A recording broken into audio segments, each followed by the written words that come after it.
Hi, John. Thank you for being here. And hello, everyone. I am Estelle. I'm a therapist and a well-being coach. We are here today to talk about men and mental health. John, would you like to give us an introduction of yourself, please?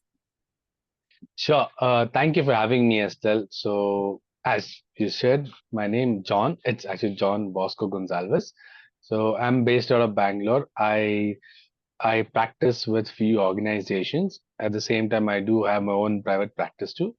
I predominantly work with couples and more related to relationship. So, I use a bit of systematic approach wherein I believe that what affects one person, it does affect everyone too, right? So that's about me, I guess. Yeah. Thank you. Thank you for sharing, John. Very interesting to know and to look at how, men are also involved in this field. And thinking about the theme men and mental health, I would like to, bring to, I think, everyone's notice. We already have enough stigma around mental health. And so people don't access mental health, much more men taking care of their mental health. Do you think this stops men from openly talking about mental health and their issues? So when you think about it, right, this is one statement, it might come in English, be a man. Hmm. So you apply that in various languages, there is always, a state or an idea or a concept that everyone has, that everyone has to be a man. But over here, being a man means that suppress your emotions, right? Suppress your emotions, trust your instincts, right? And don't ask people anything. So, in the same way, right, this is like a script that has been passed on for a very long time, but we don't uh, understand how things were before, right? We're applying the same understanding what was before now. For example, I mean, there are certain superstitious beliefs, right? I mean, wherein a black cat passes your path, so people you should go back, but there was a story behind it, right? But you don't apply that. Some apply that beliefs now, but some, they're able to overcome it. So beliefs are also said to serve in a particular context, but not in all the contexts, right? It doesn't have to be passed on from generation. And I would, as shared, right? Yes, I mean, there is a lot of stigma, and even when you naturally go out, right? So, what people do, I mean, men especially do, is they try to adapt with, or try to cope by using certain maladaptive behaviors, right, to suppress or to show that they are the man. But deep inside, yes, I mean, we are all the same, right? There's always an inner child who's, I mean, crying out, wanting to understand and wanting to be heard. Yeah. So this is something that I mean, basically, this is for my reflection because this is what I learned, Yeah. right, by going through therapy and even practice in itself. Yeah. I really like how you brought up the point of, toxic masculinity where we, use these statements, be a man, you're strong, you have to suppress yourself, or you shouldn't be showing it out. But what is your idea of mental health for men? Like, how can men take care of their mental health and be open to telling people that it's okay, that, like you said, we all have that inner child, we all need to take care of ourselves, we're all the same. True. There's another, with adding to what you said, right, I mean, answering to that too. So there's always a conflict within ourselves of, confronting self, right? So being able to, I mean, open towards mental health means confronting our own fears, right? And we're always working with a lot of fears, fear about the present, future, fear like a threat to our own identity, right? So there's a lot of fear that's been, you know, lingering in a person's mind. So being able to approach or go for a therapy for a man doesn't mean that they're weak. It is just that they're strong enough to comfort their own emotions and feelings of what they've been experiencing, right? So that is how I see mental health as, right? And yes, I mean, there still would be hindrances from people, but it's okay because I think everyone has their own pace and time. But if once they have an experiences of, like, therapy, or going through a mental health, situation or events at least, right, or awareness program, I think they will gain much more interesting insights, and I'm sure, like they'll be able to overcome a lot of fears, a lot of challenges that they're facing in life, and which will add on to their growth. Yeah. It's a great way to put it. I really like how you said, once you confront, when you know that, okay, there's scope for you to understand and become more aware of your emotions, then it becomes more accessible for themselves and others, for them to even tell others that it's okay, you can reach out for help. And in this, how do you think True. patriarchy plays a role in mental health? Ooh, it does contribute a lot, right? Because with the statement "be a man" itself is a script. It's a script that's been passed on, right? And clearly, back then, I mean, a few years back, or say, like 50 years back, the awareness of mental health was very low. It was there, but it's very low, right? So it is just that the exposure for people have been limited. So when it comes to patriarchy, right? So as I said in the first, I mean, in the beginning, be a man. So we're always working with being a man. We are always working with this script, and we're always in this automatic mode that we are just playing, right, and we're not unable to understand what we are feeling or what we're experiencing as men or as human beings, right? So yes, I mean, women have challenges, so do men. It's just that men are not ready to confront it because they have never seen, simple example would be like, our own structure for relationship comes from our family. So the whole patriarchy also comes from our family, right? Or our environment that we are in. So there is a script, right, which has been like, it's like a blueprint that has been imprinted in our brain, and we're just going with the flow, right? Sometimes it's okay to take, charge or be in control, which leads to actually awareness, right? Awareness of being, being in the moment, being present with yourself, right? With your family, right? So you would, when you're playing with kid, right? You wouldn't want to be a man. You would rather want to be a kid because a kid needs a kid, right? If you're going to be a man, even the kid is the baby or the kid, right? Is going to learn to suppress their emotions the way we did, right? So it's quite important to, I mean, I know patriarchy is a very broad subject in itself, but it's a script too at the same time. It's a cultural script that has been passed on. So being able to challenge those, scripts or the beliefs would help us to understand our own potential at the same time. Have you had experience, John, in challenging these scripts, of patriarchy? Have you found ways in which it's helped you move away from being close to those beliefs and being open to taking care of your mental health as a man? Yes. Yes, I mean, I think through therapy, right, I was able to do it because before therapy, I mean, I had my own baggages and my own challenges, and I did, go through a series of events in my life itself where, I mean, enduring a lot of pain, right, suppressing it, not being able to talk it out, right, and dysfunctional relationships around, right, even with family or friends. So I mean, because of those kind of scripts, right? So I followed those kind of scripts and I was in that role, not being aware of myself, right? Of what I'm experiencing. What are my needs? What am I supposed to do next? So there's nothing there. So it was like a script. I'm supposed to do this job, come home, uh, you know, do a bit, and that's it, over. But yes, there is social relationship, there is family, there's a lot of things that's around us, right? So we focus on, playing in that system, I mean, a role of, a man providing, that's it, over. But it doesn't have to be that way. It is, I think for a spouse, I mean, in relationship, it's husband and wife, both have to contribute. And I've heard a lot about 50-50, right? But I kind of don't believe in 50-50 because it's very subjective, actually, what you have to contribute. I think it's all 100, right? Yeah. Either you're all in or you're all out. Yeah. Yeah.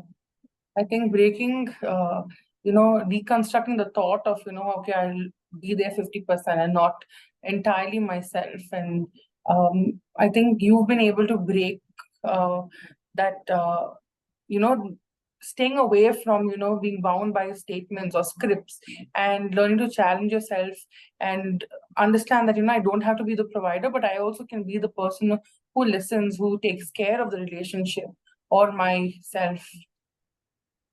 Yeah. True. in order for that to happen, I think we have to listen to ourselves, right? As men, we are not ready to do that, Yeah. right? Mhm.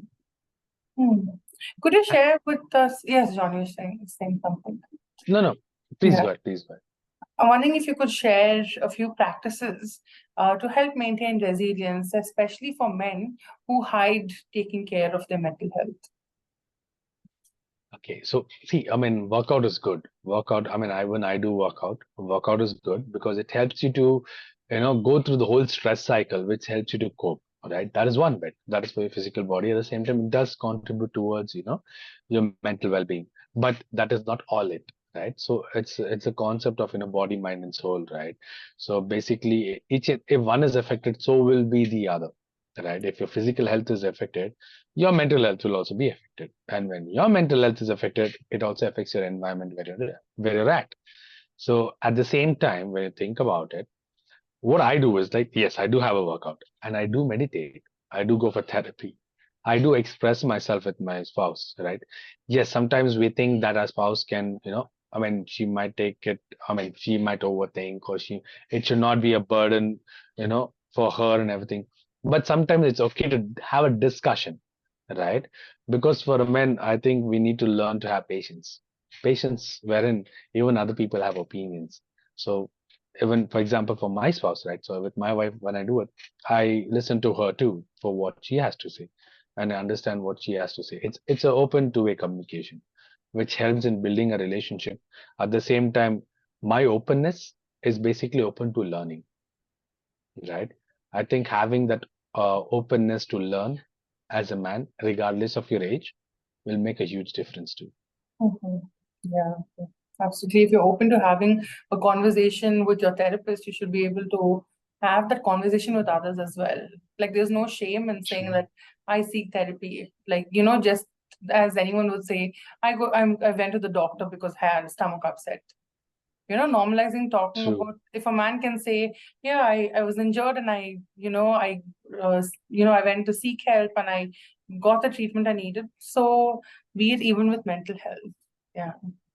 True, because I think there's another concept, right, that people have is that, oh, mental health, are you mad? So that's another statement that comes up. Oh, mental health, oh, no, that's wrong. No, oh, why? I mean, they go too serious, right? So I've noticed that people just come to vent out. You don't have to go through any kind of challenges just to go for a therapy. It is a space, a non-judgmental space where you can be yourself. You can I mean, you can bring out a genuine self out and have open communication, right? You don't have to go with, I mean, I don't have issues. I mean, you can blame it on others, but at the end of the day, we have to take responsibility for what's happening, right? And there's never an issue. It is just that our behavior, for men also, our behavior would not help in a particular situation. So we should be able to understand, okay, it's not serving. What is that I can do differently? Right? And by going to therapy, it helps you to basically understand your own behaviors. Where is it coming from? Your own thought patterns. Where is it coming from? A Mhm. lot of emotions, right? Or numbness that we have been having. Where is that coming from? So it's basically understanding those scripts that we've been working with, being more conscious and aware. Yeah, makes a lot of sense. And since you were saying going to therapy, I've heard a lot where you mentioned I go to therapy as well. Would you like to share if you're faced or heard people say things about you going to therapy? You are a mental health practitioner yourself and you're a man. Do you Hmm. receive, some, do people look at you a different way? Do they say some things? How do you handle that? So there are different kind of people.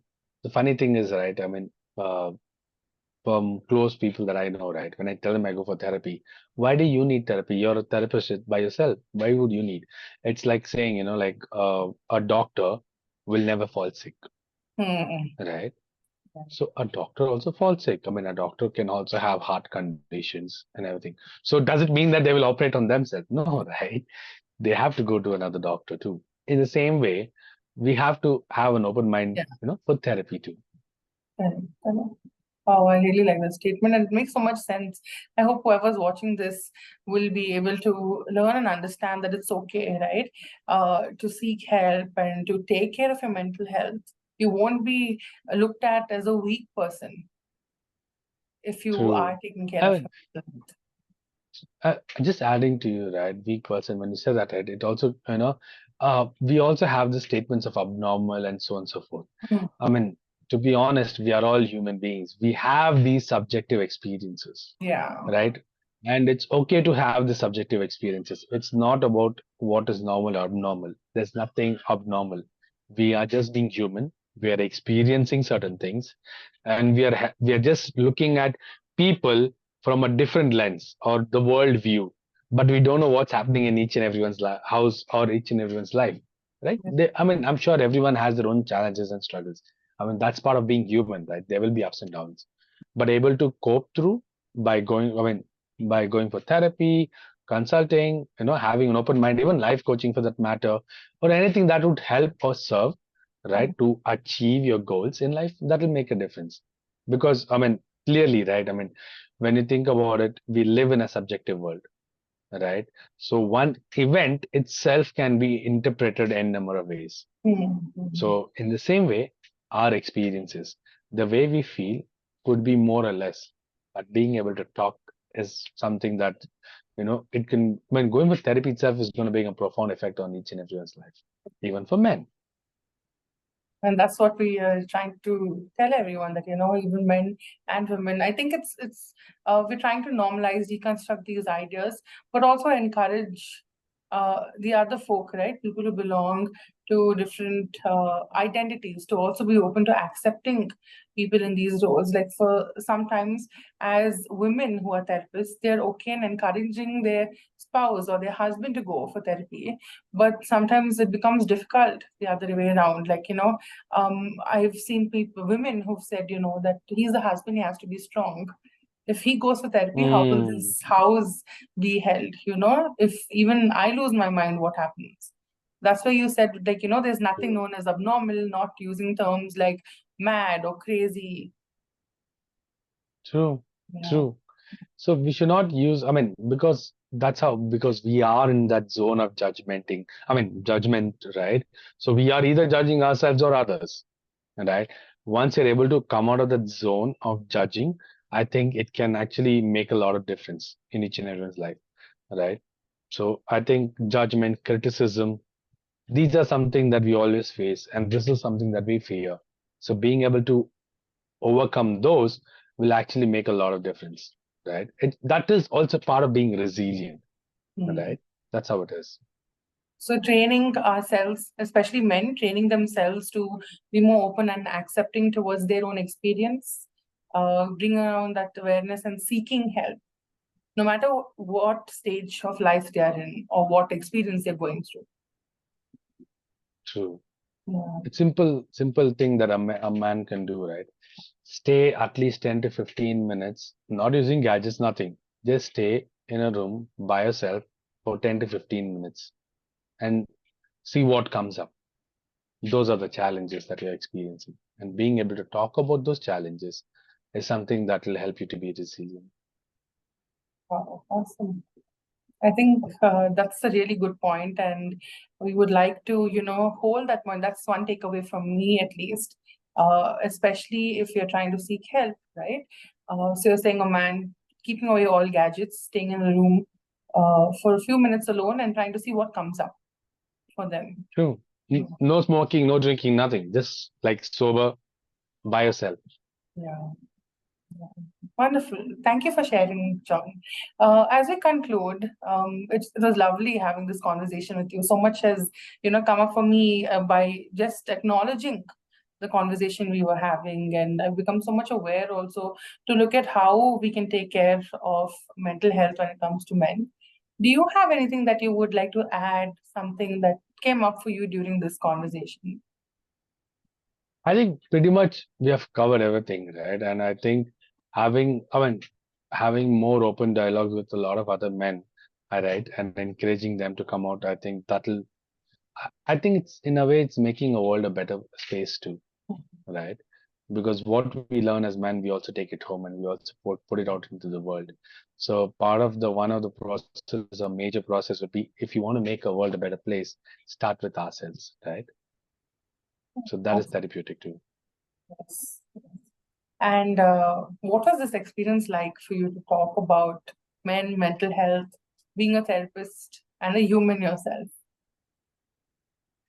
I mean, I always have been encouraging people, right? And I've always asked people to go out and talk, right, and go for therapy, right? And I think it's become too normal for me to be able to open up and speak about what I'm experiencing, because in a way, I'm accepting that I'm a human being and I have emotions, right? And with the acceptance comes all the part about, being resilient, overcoming any challenges. So for me, it's been a quite a bit of journey, and I'm a curious guy. So I always, love to listen to people, because I believe that what we listen from everyone else, right? Even I get to learn from it. So I apply it in my life too. So having to open up can also help me to be a better person. Awesome. Nice to hear from you, John. Thank you so much for being here today and sharing with us how men can take care of their mental health as well. Thank you. Thank you for having me, Estelle.